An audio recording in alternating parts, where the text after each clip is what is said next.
the reason why affinity fraud is so powerful in Utah is because people would come to Utah, like Mark Hoffman, Coco Berthmann, Tim Ballard, and portray themselves as members of a community, the LDS Church, or if they already were members of that community, the LDS Church, or and this applies to anyone for any particular church, club, group, and portray themselves as something that they're not, like Mark Hoffman, Tim Ballard, and Coco Berthmann. Tim Ballard portrays himself as a CIA agent that is a human trafficking expert.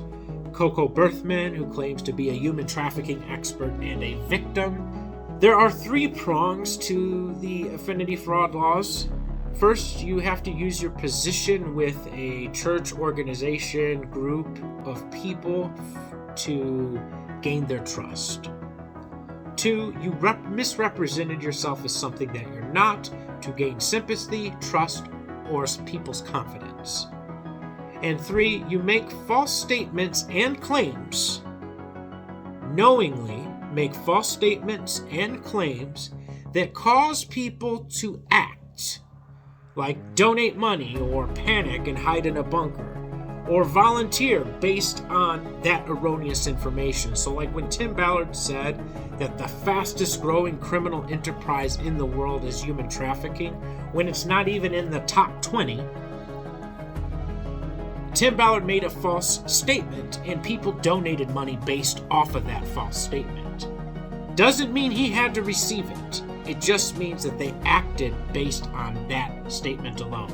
Now, that's not the only thing they got against Tim Ballard, so let's not sum that up. There is a whole host of charges, including torture, sexual assault associated with OUR. So please, this is not just an affinity fraud case. We'll keep it with Coco Berthmann right now.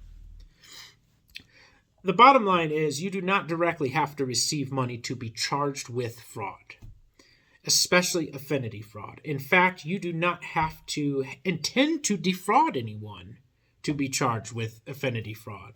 You could just make erroneous statements and people act on those statements, and that could be just enough to charge you with fraud. So watch yourself.